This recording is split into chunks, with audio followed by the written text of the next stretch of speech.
Sri அட்சயம் TV நேயர்களுக்கு வணக்கம். ஆனி மாத பலன்கள். மிதுன ராசிக்கு என்ன மாதிரி பலன்கள் இருக்கும் அப்படின்றத பார்க்கலாம். ஆனி மாசத்துல மிதுன ராசிக்கு 1ஆம் இடத்துலயே சூரிய பகவான் வந்து அமர்றாரு.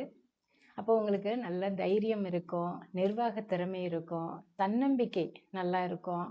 நீங்க வந்து ரொம்ப ஆளுமை திறனோட இந்த மாதம் ஃபுல்லாக இருப்பீங்க. ஒர்க் பண்ணுற இடத்துல உங்களுக்கு உங்களோட கை ஓங்கி இருக்கும். அந்த அளவுக்கு நல்ல உங்களுக்கு மரியாதையும் கிடைக்கும். நண்பர்கள் வந்து உதவியாக இருப்பாங்க.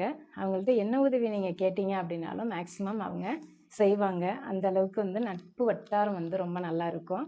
23/6க்கு அப்புறம் பார்த்தீங்கன்னா வருமானம் வந்து உயரக்கூடும்.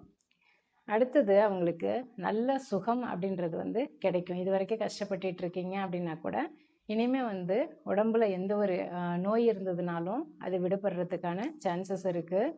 23/6க்கு அப்புறம் அந்த குடும்பத்தாரோட ஆதரவு இருக்குது. குழந்தைங்கள்னால நல்ல ஒரு பேரு புகழ்லாம் உங்களுக்கு கிடைக்கும். அதே போல் பூர்வீகத்துலேயும் உங்களுக்கு ஒரு நல்ல பேர் கிடைக்கும் இந்த மாதத்தில். ஆனால் சுப விரயங்களை வந்து தடுக்க முடியாது.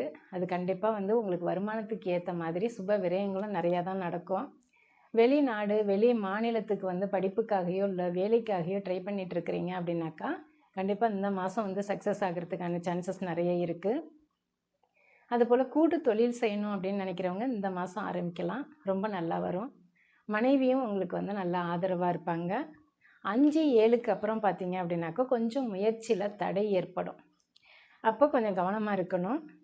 மனைவி சகோதரிகள்கிட்ட எல்லாம் வந்து ரொம்ப பேசுகிற போதே கொஞ்சம் கவனமாக பேசுங்க. இல்லைன்னா அது வந்து ஏதாவது ஒரு பிரச்சனைகளை உருவாக்கலாம். குழந்தைகளோட பொழுதுபோக்கு விஷயத்தில் ரொம்ப கவனமாக இருக்கணும். அவங்க என்ன பண்ணுறாங்க அப்படின்றத கொஞ்சம் வாட்ச் பண்ணிக்கிட்டே இருங்க. ஏன்னா அதனாலேயும் எதுவும் பிரச்சனைகள் வரலாம். மற்றபடி எல்லாம் நல்லா இருக்கும். நல்லதே நடக்கும். நன்றி.